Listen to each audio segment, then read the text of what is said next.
Apple has done it again with the MacBook Pro 16-inch M3 Max. While it retains the same fetching design and gorgeous mini LED display as the previous M2 Max model, this premium laptop's performance is currently second to none.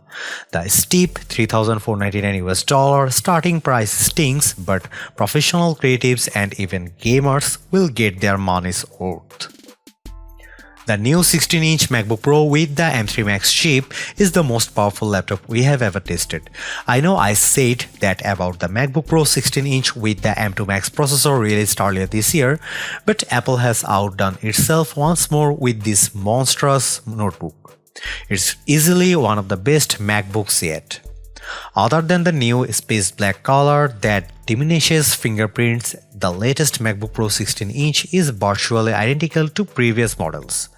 That means you still get a gorgeous 16-inch Liquid Retina XDR display, plenty of ports and a sleek, sturdy design. But there's a whole lot of power underneath the familiar chassis thanks to the M3 Max processor. To be clear, the 16-inch MacBook Pro with an M3 Max chip isn't for everyone, and not just because of its lofty $3,499 starting price. If you are a creative professional who works with 8K videos, then this beastly laptop should facilitate your workflow. Similarly, the M3 Max chip also makes this MacBook Pro a powerful gaming rig. However, if you only dabble in video editing or primarily use the best laptops for writing, the new 14-inch MacBook Pro M3 might be a better choice. Is the MacBook Pro 16-inch right for you? Watch my full review to find out. The MacBook Pro 16-inch with M3 Max is now available on Apple's website for a starting price of $3,499. This model packs an M3 Max chip with a 14-core CPU and a 30-core GPU. It also has 36 GB of unified memory and 1 TB of SSD storage. Looking for more RAM than you probably need, you can upgrade to a mind-blowing 128 GB of unified memory. However, this much RAM is only available with an M3 Max chip featuring a 16-core CPU and 40-core GPU. In total, you would pay $1,300 extra for this memory boost. For $2,200 more, you can get a TB of storage. Apple sent us the most spaced out model possible, which has the maxed out M3 Max chip, 128 GB of RAM and an 8 TB SSD. This configuration would set you back an eye-watering $7,199. The new MacBook Pro 16-inch features the same design introduced with the MacBook Pro 14-inch and MacBook Pro 16-inch 2021. That could be a bummer if you wanted a completely new design, but I'm not complaining since I think this build hits the sweet spot of being both functional and stylish. I will discuss the new space black color shortly. Like the previous model, this notebook measures 14.01 by 9.77 by 0.66 inches and weighs 4.8 pounds, 4.7 for the M3 Pro model. While big and heavy, the MacBook Pro feels durable thanks to its sturdy squared of aluminum chassis. The lid is easy to open with one hand and has just the right amount of rigidity when you open and close it. So, its weight and size make it less portable than the MacBook Air 15-inch. The Pro feels good to hold when carrying it around.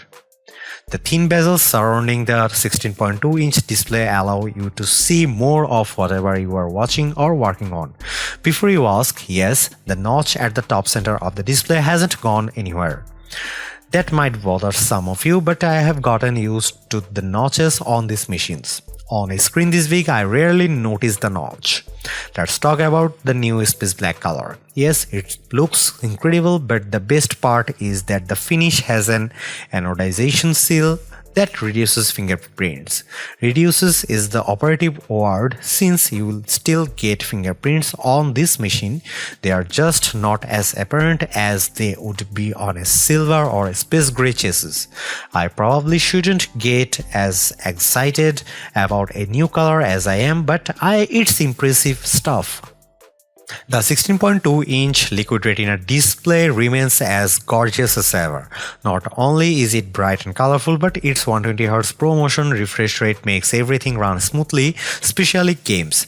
As before, this is hands down one of the best laptop displays out there. The latest trailer for Monarch Legacy of Monsters looked incredible on the 16.2-inch display. I was especially impressed by the amount of details seen on the various monsters, including the big guy Godzilla. Most of the trailer is dark, but everything appeared crisp and clear. The final shot of Godzilla roaring in a desert during the day was nice and bright thanks to the XDR display. Our lab tests confirm my experience with the 16-inch MacBook Pro's panel.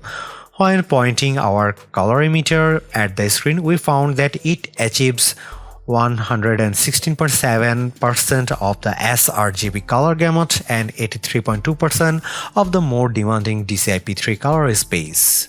Color accuracy is great, with the MacBook Pro 16-inch turning in a Delta E score of 0.11. These values are identical to the previous model, which is awesome. HDR brightness is also comparable to the M2 Max version, hitting 1546 nits of brightness when displaying HDR content on 10% of the display and 1123 nits of 100% of the screen.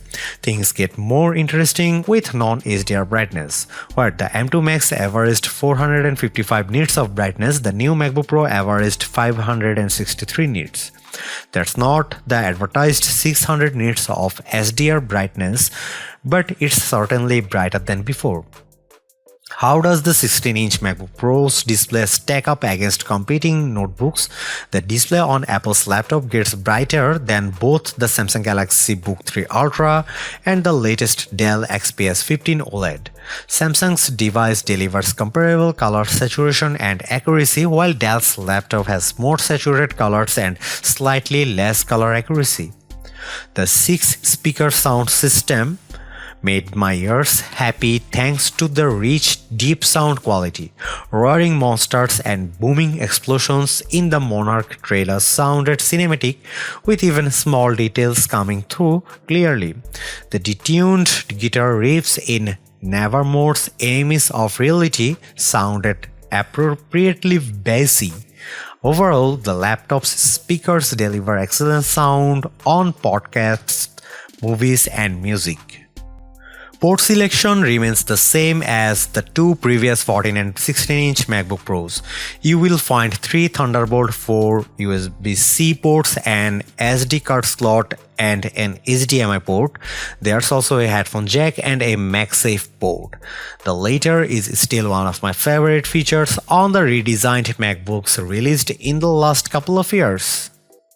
The HDMI 2.1 port supports up to 8K resolution on an external monitor at 60Hz. Conversely, you can connect to a 4K display at up to 240Hz. The M3 Pro chip can support up to 2 external displays, and the M3 Max chip can manage up to 4 displays. Let's get to the juicy part, performance. While the M2 powered laptops we have reviewed certainly offered more power than their immediate predecessors, the jump wasn't as spectacular as when Apple moved away from Intel Silicon. Even if the M3 bump isn't as significant as that seminal moment, the jump from M2 to M3 is still remarkable. This is especially true for the 16-inch MacBook Pro kitted with the M3 Max chip. As expected, the new MacBook Pro had no trouble handling my everyday workflow, which usually consists of multiple open tabs. Even when I had upward of 30 open tabs with a YouTube video playing in the background, the M3 Max powered laptop never broke a sweat. The MacBook Pro earns its Pro moniker when you are editing videos. To illustrate this, our video editors rendered the same 9-minute 4K video on the 16-inch MacBook Pro M3 Max laptop and an older 14-inch MacBook Pro with M1 Max. The M3 Max machine completed the task in less than 5 minutes, while the M1 Max laptop had barely rendered 50% of the video during the same amount of time. Our lab tests confirmed our anecdotal evidence. On Geekbench 6, which measures CPU performance, the MacBook Pro 16-inch with M3 Max notched a single-core score of 3200 and an incredible 21,711 multi-core score. For comparison, its M2 Max predecessor scored 1,993 and 15,173 respectively on the same test. On Geekbench 5.4, the older M1 Max notched at 1,781 and 12,683 on the single or multi-core tests. In short, the M3 Max is roughly 20% faster than the M2 Max and 45% faster than M1 Max. In our Handbrake video transcoding test, the M3 Max driven MacBook Pro 16-inch transcoded a 6.5 GB 4K video to 1080p in 2 minutes 34 seconds. That's about twice as fast as the M2 Max, which need 4 minutes and 03 seconds. On the Geekbench Photoshop test, which assigns a score based on how effectively a system uses scripts to apply a series of filters and other adjustments to several high-res photographs, the MacBook Pro 16-inch M3 Max scored 1,443. This test also times how long each system takes, and the new laptop took 3 minutes and 29 seconds. In contrast, the M2 Max version of the laptop scored 1,218 and took 3 minutes 54 seconds. The MacBook Pro 16-inch with M1 Max took 4 minutes 20 seconds and scored 877. As for the Galaxy Book 3 Ultra, it lagged far behind with a score of 822 and a time of 6 minutes 1 second. During its Scary Fast virtual event, Apple boasted about the M3 lineup's enhanced GPU. All M3 chips now feature dynamic caching, which allocates the use of local memory in hardware in real time and only uses the exact amount of memory needed for specific tasks. Hardware accelerated ray tracing is now possible thanks to the new M3 chip. The updated GPU also brings hardware accelerated mesh shading to Mac. This is all well and good, but how does that translate to real-world use? I found that gamers like Baldur's Gate 3 and Lies of P looked exquisite on the M3 Max-driven MacBook Pro 16-inch with their respective worlds rendered in stunning detail. The living environment in Baldur's Gate 3's opening with its pulsing red walls made me feel appropriately uneasy, as did the corpse train station in Lies of P. Frame rates also consistently high on both titles, fluctuating between 70 and 130 frames per second, depending on the amount of on-screen action.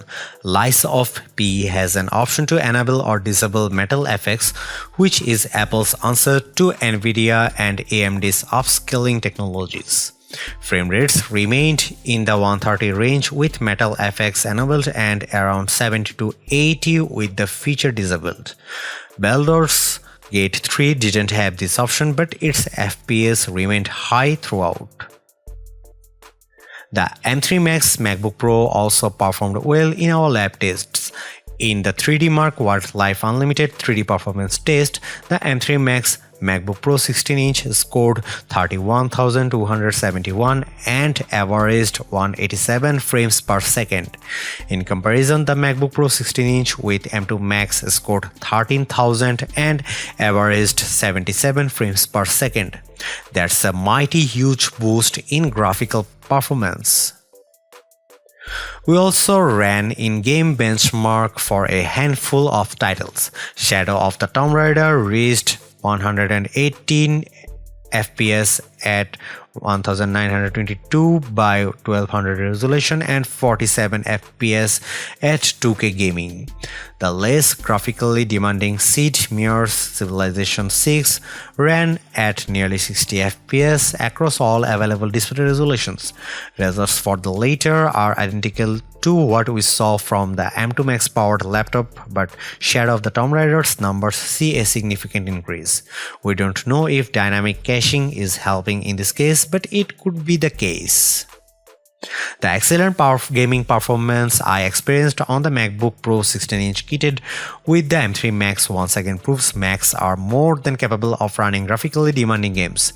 Games optimized for Apple Silicon such as Baldur's Gate 3 and Resident Evil Village not only look phenomenal but run like a dream. The same is also true for unoptimized games like Shadow of the Tomb Raider. If more developers make titles for Macs, Apple's platform could be as viable as Windows for gaming someday. The latest MacBook Pros come with macOS Sonoma pre-installed.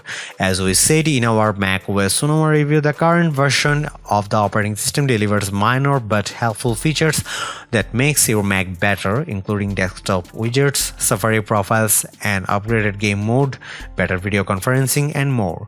Most new features offer minor cosmetic improvements such as video screensavers and animated reactions you can trigger during video calls. Other features like new widgets or the option to set up multiple profiles in Safari are pretty useful. There's also a game mode that deprioritizes background tasks and doubles Bluetooth sampling rate for controllers. Again, none of macOS Sonoma's new features are revolutionary. However, the smaller updates Apple has focused on this time around add greater utility for the apps you use. It also makes using macOS Sonoma a more pleasant experience. At the risk of sounding redundant, the MacBook Pro 16-inch with the M3 Max is truly the most powerful Apple computer we've ever tested. As my review demonstrated, this spaced-out laptop not only beats its predecessors but also smokes comparable Windows laptops. If you are a professional video editor, you will tear through projects faster than before, and if you are a gamer, the M3 Max delivers Windows PC quality gaming for titles optimized for Apple Silicon. Also, the new space black finish makes an already awesome product even better. Right now, the MacBook Pro 16-inch with M3 Max is the premium Apple notebook. However, it's not for everyone. If you mostly use computers for writing, web surfing, and watching videos, you are better off with either the $1,599 MacBook Pro M3 or the even cheaper $1,299 MacBook Air 15-inch. Folks like myself who dabble in video editing and enjoy occasionally gaming on Macs would do well to consider the 14 or 16-inch MacBook Pro with M2 Pro, which starts at $1,999 and $2,499 respectively. While I can't recommend the MacBook Pro 16-inch with M3 Max to everyone, it's an absolute beast of a laptop that proves Apple Silicon's might. As before, Apple has set a new standard that its competitors must now live up to. If you own an old Intel MacBook Pro or even an M1 Max powered laptop and need more power, you can't do better than this. Thanks for watching. See you in the next one.